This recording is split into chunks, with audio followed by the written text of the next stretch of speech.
Bonjour, on est très heureux de vous retrouver pour ce nouvel épisode, cette nouvelle conversation. Je suis très heureux de partager ce moment avec Joanne de Prism Chambers et notre invitée aujourd'hui pour ce nouvel épisode, pour cette conversation est Catherine de René. Catherine, bonjour, nous sommes très heureux de t'accueillir. Tu es directrice au cabinet Legis Partners. Et nous sommes heureux avec Joanne de t'accueillir pour ce nouvel épisode autour de la fiscalité pour les investisseurs et expatriés français à l'île Maurice. C'est un sujet que tu maîtrises et que tu connais bien. Et nous sommes très heureux avec Joanne de pouvoir parcourir ensemble ce sujet avec toi. Merci de ta présence, merci de ton temps. Merci à vous. Et merci de nous aider à y voir plus clair. Avec plaisir. Merci Xavier. Donc, première question, Catherine, parce qu'on ne se connaît pas vraiment. Qu'est-ce qui vous amène à Maurice, en fait? Alors, les raisons initiales de ma venue à Maurice, elles datent maintenant, puisque je suis arrivée en 2000, en fait, avec notre famille. Donc vous êtes pratiquement mauricienne, en fait. Je suis mariée à un Mauricien, et ça a été un choix de vie que l'on a fait à l'époque, de quitter Paris, la région parisienne, et de venir s'installer ici à Maurice pour à la fois des raisons professionnelles pour mon mari, et puis pour moi ensuite également de pouvoir trouver une activité professionnelle. Tout à fait. Excellent. Mais est-ce que vous trouvez, donc vous êtes à Maurice depuis 20 ans maintenant, donc est-ce que vous trouvez que Maurice demeure en 2022 toujours attrayant pour les Français, compte tenu de la charge réelle sur l'impôt sur le revenu, surtout avec la venue de la Solidarity Levy, la contribution sociale généralisée? Est-ce que vous trouvez que Maurice demeure quand même toujours attrayant comme destination? Alors c'est vrai que cette question, la réponse aurait été beaucoup plus évidente à y répondre de manière très positive, on va dire avant 2017 ou 2019. C'est vrai qu'également aujourd'hui, on a quand même un niveau d'imposition générale sur Maurice, et je pense surtout aux revenus sur le travail, qui ont quand même évolué un peu à la hausse, il faut le dire, effectivement, avec l'introduction du Solidarity Levy et le fait qu'on est sur aujourd'hui un niveau avec une marge marginale d'imposition, il faut le dire, de 40%. Même si ensuite il y a une limite qui va faire qu'on aura un taux nivelé global d'imposition de 25 entre le income tax d'un côté et le solidarity levy de l'autre. Le fait d'avoir ajouté à cela, donc ça c'était en septembre 2020, la CSG qui vient frapper, donc je dirais en tant que charge à la fois patronale et salariale sur les salaires, fait qu'aujourd'hui il y a quand même eu pour certains types et catégories, je pense, d'investisseurs français, un repositionnement, même peut-être un questionnement sur le fait de se dire est-ce que Maurice aujourd'hui reste une place attrayante pour moi pour y travailler, pour y demeurer. Mais globalement ensuite, c'est que ensuite, je pense que tout n'est pas que de nature fiscale, bien sûr. C'est qu'il faut certainement avoir une vision un peu globale des choses. Et pour certaines catégories d'investisseurs français, Maurice reste néanmoins avec des avantages fiscaux intéressants. Et quand je pense notamment, néanmoins, on a toujours aujourd'hui une absence totale d'imposition pour les plus-values, qu'elles soient mobilières ou immobilières. Un système pour certaines catégories soit de patrimoine ou de configuration d'investisseurs qui peuvent s'y retrouver, je pense. D'accord. Et est-ce que vous pensez que c'est un mythe? Parce que il y avait pas mal de rumeurs qui circulaient pendant la pandémie que beaucoup d'expatriés français sont retournés en France indéfiniment pendant la pandémie et que la Solidarity Levy a quand même contribué, a été un des facteurs, pas le seul facteur, mais un des facteurs dans l'équation. Est-ce que c'est juste un mythe ou est-ce que c'est une réalité? Non, je pense qu'il y a eu une réalité, mais certainement aussi, et donc encore une fois, tout n'est pas que pour des raisons fiscales. Peut-être que l'introduction de cette nouvelle taxe de Solidarity Levy a peut-être accéléré ou donné un coup d'accélérateur. Et ensuite, je pense qu'il y a eu des tas de considérations à la fois personnelles, sanitaires, d'éloignement, fermeture des frontières, qui ont pu faire que pour certaines personnes, là, la distance a fait que les personnes se sentaient, je dirais, amenées à se rapprocher soit de leur famille ou de leur pays d'origine. Donc je pense certainement on ne peut pas faire forcément de généralité, bien sûr, et pour chaque configuration de personnes, etc., les décisions ont pu être prises effectivement pour certains de rentrer en France. Oui. Merci Catherine. Moi je crois pour ma part que Maurice reste au-delà de l'aspect fiscal une destination attrayante. Quels sont les critères qui doivent être remplis pour que ceux qui sont intéressés pour venir s'installer à Maurice puissent bénéficier de la résidence fiscale à Maurice? Est-ce qu'il suffit simplement de compter ses jours à Maurice et puis on est résident fiscal à Maurice? Alors, les choses ne sont jamais simples en matière fiscale, donc il faut toujours faire très attention.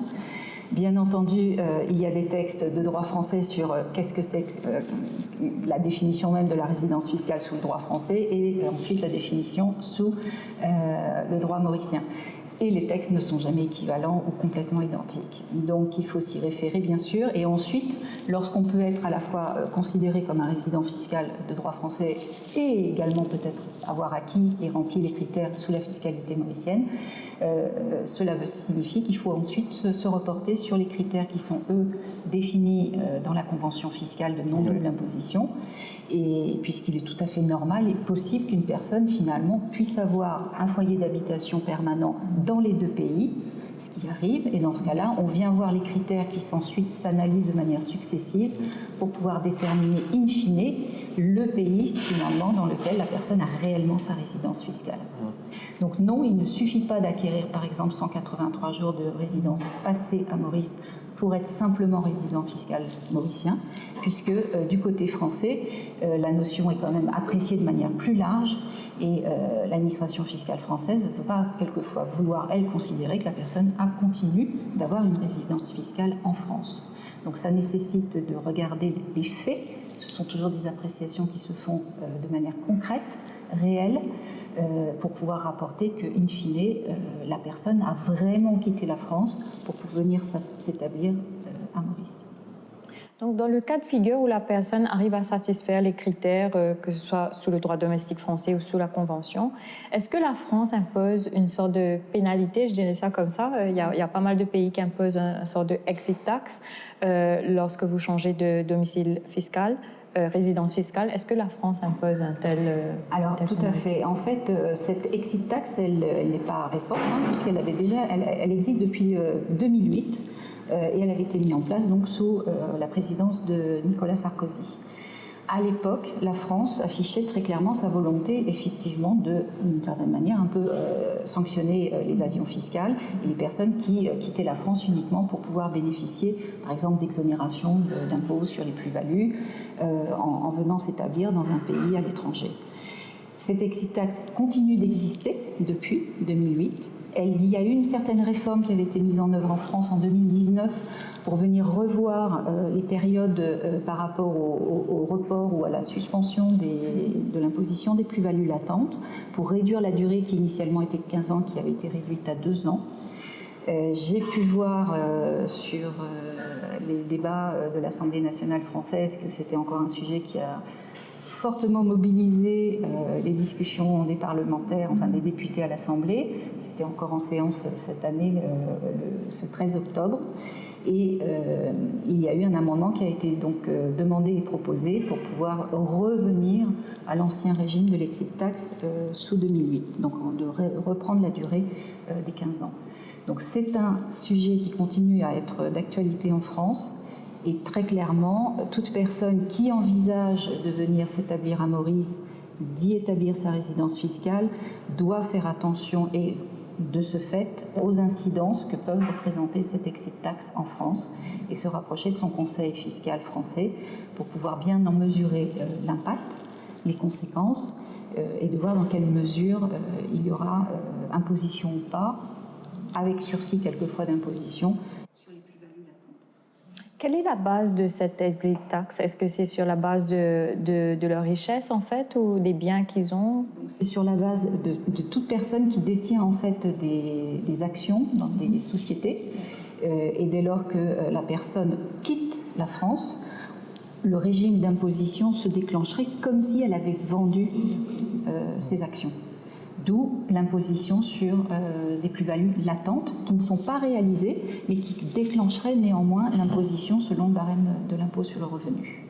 Donc, du coup, si je comprends bien, un jeune professionnel qui n'a pas d'action dans une société, qui obtient un emploi ou par exemple, veut bénéficier du Premium Visa à Maurice, qui bouge, bon, peut-être le Premium Visa est différent, mais obtient un emploi à Maurice, n'a pas d'exit tax parce qu'il n'a pas d'action dans une société. Est-ce que c'est... Oui, c'est le cas, puisqu'en fait, cette exit tax vise avant tout les personnes qui avaient un certain patrimoine mobilier par rapport aux conséquences de leur changement de domicile fiscal. D'accord. Donc, idem pour leurs biens immobiliers en France. Alors les biens immobiliers, donc ça veut dire qu'on va un peu sur le sujet finalement de l'IFI, enfin de l'impôt sur la fortune immobilière. Donc très clairement une personne qui va changer de résidence fiscale et qui viendra à Maurice. Alors nous n'avons pas donc à Maurice effectivement d'impôt sur la fortune et cela également est protégé par la convention fiscale en fait. Et de fait, toute personne qui aurait des biens immobiliers en France continuerait d'être assujettie à l'IFI à partir du moment où le niveau d'imposition est atteint par rapport à la valeur du patrimoine foncier. En revanche, la personne qui détient un bien immobilier sur Maurice n'a pas besoin de rapporter la valeur de ce bien immobilier situé à Maurice dans son assiette d'imposition en France. Ça tombe bien du coup parce qu'en fait c'est une transition parfaite pour évoquer le traité fiscal entre Maurice et la France. L'aspect IFI a déjà commencé à être évoqué, mais est-ce qu'il y a d'autres éléments de ce traité entre Maurice et la France qui sont intéressants à évoquer, notamment pour les expatriés français à Maurice? Donc c'est très clairement, chaque fois qu'il y a une convention de non-double imposition qui est signée entre deux pays, le but de cette convention est bien d'éliminer la double imposition. On n'élimine pas complètement l'imposition, mais on élimine la double imposition. Donc dès lors que l'on aura, selon les critères de la résidence fiscale, caractérisé le pays qui a le droit d'imposer selon le type de revenu, il faut aller lire donc la convention et selon la nature de chaque revenu, voir le régime fiscal qui est concerné. Donc si je vais prendre des exemples assez courants qui sont par exemple un ressortissant français a des revenus locatifs par exemple en France, néanmoins il est venu donc habiter et a élu domicile à Maurice. Ses revenus par exemple de nature foncière vont continuer d'être imposés en France selon le régime de fiscalité française, mais n'auront pas besoin d'être déclarés et donc encore moins imposés à Maurice. C'est l'avantage de la Convention. Un autre exemple, alors avec un bémol néanmoins, et ça fait partie des analyses qu'il faut pouvoir peut-être faire en amont, et je recommande qu'elles soient faites en amont, c'est qu'effectivement, il y a un système après d'imposition français qui est modifié lorsque l'on devient non-résident français, avec un taux d'imposition minimal qui est donc de 20 ou de 30%, et qui va dire que ces revenus fonciers, par exemple, au lieu à l'époque de bénéficier d'un barème de l'impôt français qui était lui progressif, ils seront eux frappés au minimum avec un taux d'imposition de 20 ou de 30%. Et les prélèvements sociaux aussi qui vont avec, qui sont de 17,2%. Donc, autre avantage, sinon, par exemple, je vais prendre une catégorie un peu spécifique de résidents français que l'on retrouve assez fréquemment à Maurice, ce sont les retraités. Donc les retraités français qui viennent s'établir à Maurice, s'ils perçoivent des retraites de source française et qui sont ce que l'on appelle les retraites obligatoires du régime de la sécurité sociale, ceux-ci continueront également d'être imposés en France et n'auront pas vocation à être déclarés et imposés à Maurice, par exemple. Donc, outre les revenus de nature foncière, si on parle par exemple de dividendes ou d'intérêts de source française, est-ce qu'un résident fiscal mauricien sera imposable en France sur ses revenus de source française? Donc ces revenus de source française, effectivement, seront frappés en France de la retenue d'impôt à la source, qui est de 12,8% si on parle des dividendes, par exemple. Mais une fois que ces dividendes, alors deux options, c'est que ces dividendes, finalement, de source française restent en France et ne sont pas rapatriés sur le territoire mauricien. Et dans ce cas-là, ils n'ont pas besoin d'être déclarés ici à Maurice première option. Deuxième option, ces dividendes de source française qui ont fait l'objet d'une retenue à la source en France sont rapatriés à Maurice. Dès lors, doivent rentrer dans la déclaration fiscale du ressortissant français établi à Maurice. Mais comme il y a eu une retenue d'impôt à la source de 12,8%, dans la déclaration fiscale mauricienne, la personne va bénéficier d'un crédit d'impôt équivalent et finalement il n'y aura pas d'impôt à payer puisque ici le montant d'impôt, si on est dans la tranche de 15%, l'impôt Maurice, il y aura un léger différentiel entre 12,8 et 15% dans ce cas-là par rapport à la déclaration d'impôt mauricienne. Avec le sujet sur ce sujet, il faut néanmoins rajouter maintenant, c'est vrai, le Solidarity Levy qui vient frapper toutes les personnes qui ont des revenus nets imposables à Maurice supérieurs à 3 millions de roupies. Et c'est là où, je reviens sur le premier sujet qui était l'attractivité de Maurice, elle a baissé, il faut le reconnaître, bien sûr. Alors moi j'avais deux dernières questions pour terminer, puisqu'on a vu un peu les éléments de la fiscalité sur l'immobilier, sur les plus-values. Il y a un autre élément qu'on n'a pas abordé qui me paraît important, c'est évidemment les droits de succession. Est-ce qu'on peut évoquer concrètement un peu de droits, comment ça se passe au niveau des droits de succession et notamment est-ce qu'ils s'appliquent aux résidents français, aux résidents fiscaux français à Maurice et quel est le mécanisme autour des droits de succession? D'accord. C'est vrai que c'est un point très important et qui aussi, je dirais, qui fait partie des questions habituellement posées lorsqu'une personne envisage d'acquérir un bien immobilier, Maurice. Donc les grands principes, c'est important d'en dégager les grandes lignes, c'est que, premier principe, et c'est dit de manière courante, c'est qu'effectivement à Maurice, nous n'avons pas de droit de succession, à Maurice. Néanmoins, toute personne qui serait de nationalité française, alors si cette personne décède et que le lieu d'ouverture de la succession se fait sur Maurice, mais que ses héritiers, finalement, eux, continuent, par exemple, des enfants qui continuent, eux, de vivre et qui sont des résidents français, et néanmoins, les règles de succession et de fiscalité françaises continueront à s'appliquer sur les droits de succession. Donc il faut bien faire attention sur le fait que toute personne qui viendra acquérir un bien, si elle décède à Maurice, mais que également ses héritiers sont résidents mauriciens, on va dire qu'effectivement il n'y aura pas de droit de succession, au moins sur le patrimoine mauricien, s'entend bien. Je ne touche pas à d'autres considérations dans d'autres pays selon les règles de succession de ces autres pays. Mais si la personne décède mais que ses héritiers ont continué de vivre en France, la fiscalité française s'appliquera. Très bien. Et moi j'avais aussi une dernière question, puisqu'on a beaucoup évoqué le mécanisme d'imposition en France pour les résidents français, résidents fiscaux à Maurice. Mais d'un point de vue business, on peut se retrouver dans des situations où on va avoir des Français qui restent résidents français en France, mais qui ont par exemple des business à Maurice. Et du coup, les revenus peuvent être rapatriés en France. Le mécanisme est le même, c'est-à-dire que c'est le même type d'imposition de revenus perçus à l'île Maurice, mais rapatriés en France. En dehors d'une succession, dans un cadre plus business. Donc une activité mauricienne qui va générer des revenus, la distribution de dividendes qui ensuite sont rapatriés en France. Donc effectivement, du point de vue mauricien, tout ce qui est distribution de dividendes, il n'y a pas de retenue d'impôt à la source et il y a une libre circulation des flux financiers sans contrôle d'échange. Donc ces dividendes effectivement sont rapatriés en France. Et dès lors, ouvre droit également en France à un crédit d'impôt à partir du moment où il y aurait eu une imposition à Maurice. D'accord. Donc voilà, on retrouve ensuite les règles d'application normales de fiscalité française sur des dividendes provenant de l'étranger. Et ce crédit d'impôt est lié au traité entre la France et Maurice ou c'est un fonctionnement qui est en dehors du cadre du traité? Alors, il y a un crédit d'impôt qui est prévu dans la convention fiscale mauricienne, franco-mauricienne, qui est de dire effectivement qu'il y a 25% de crédit d'impôt.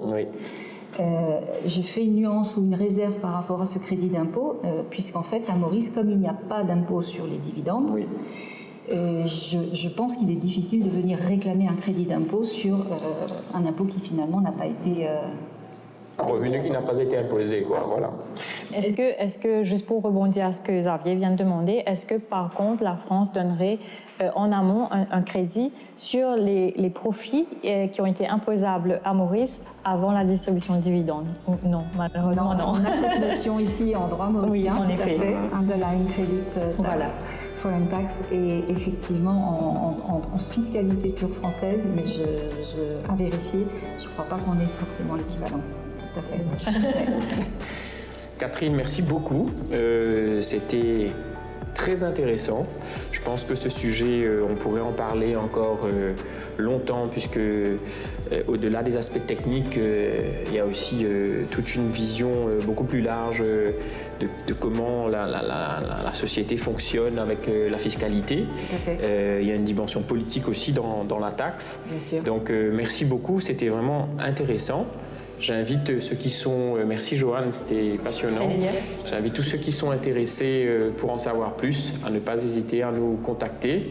Nous serons ravis de répondre à vos questions et à vous assister dans vos démarches d'expatriation.